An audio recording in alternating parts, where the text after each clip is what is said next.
When we were playing, there was no problem with the Wizard of the Wood using a sword, and there was no problem with some of the fighters using magic, and not just magic items, but actual spells. So, and we didn't have elves and dwarves as separate classes. They just were individuals of that race. Matter of fact, we had a dwarven mage for a while. Oh, really? Yeah, he was running around. Most of his spells had to do with shaping rock, for obvious reasons. That's what dwarves do. But Who was the? I'm sorry, I'm just going to turn Shelley here really fast. Were you telling the story about the rose bush? Somebody got turned. the vampire rose bush. That was Dwayne. Dwayne was a big Dark Shadows fan. And so we had to have vampires. So Arneson put a vampire in the dungeon. And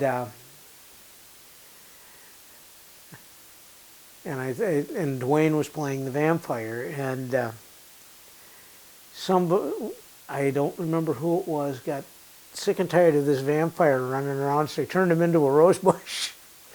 Unfortunately, it's a vampire rose bush, but there's no easy ways out of things in Arneson's world. So you get pricked on the rose bush and you turn into a vampire rose bush? Well, you turn into a vampire. Is it? I asked you these stories before, and last time people couldn't remember everything exactly, but Yeah. there's also the story about all the Hobbit vampires. And he was running this space campaign. And he also ran a World War II campaign. What was the space campaign? We all had planets or solar systems, and we were supposed to develop them and develop trade with neighboring planets and maybe fight wars. It was a bit amorphous, and as a result it broke down fairly rapidly. Really? Oh yeah. Well, we had campaigns break down all the time. We had at least 5 Napoleonic campaigns, 2 of which never went anywhere at all. And we had several Civil War campaigns. And so, we had wargame campaign disease. Well, that's an interesting idea. So you had all these games going, and like Dave started his medieval campaign. Yeah. It was just another thing. At the start, it was just, we didn't think anything of it. It was a little different than most of them, but because it was more individual based. I asked you before, but what was your first experience with that? And what was going through your head when you come in and Dave's got something weird going on? Well, thought, this is different, but looks like it could be fun, so let's try it. What did it look like? What did you see? Well, he said, I missed the first session. Again, I was working a lot back then. Oh, that's right. That's what you said last time. Yeah. And I came in and we're gonna go out and visit the Wizard of the Wood. Oh, okay. What's with the Wizard of the Wood? And, that's Pete Gaylor. Oh, okay. And so we go trooping out in the woods, and we encounter wolves, I think, and had to fight off the wolves. And this was all done without dice? This at that point, it was all done without dice. And no character attributes or anything like that? Well, we were the characters.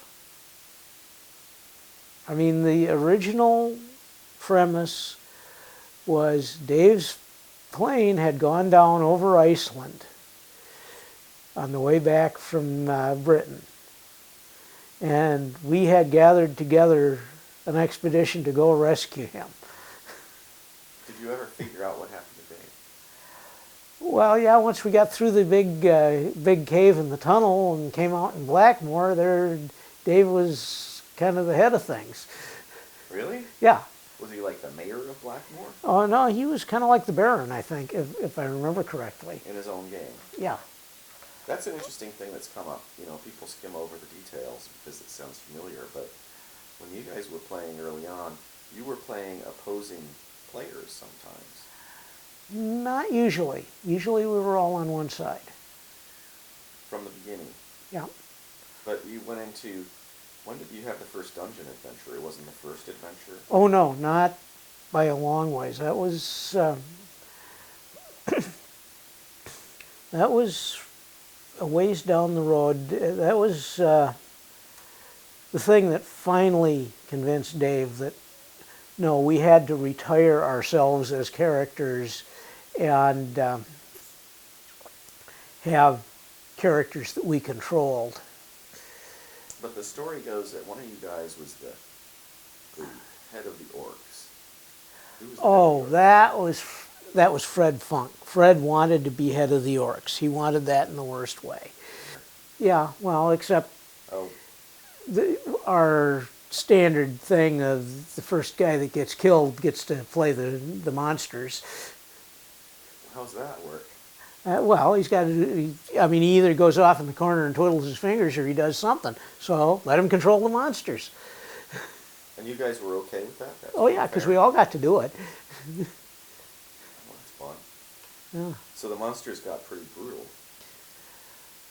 Monsters got a little smarter, I'd say, but the choice was us controlling the monsters or Arneson controlling the monsters. Yeah.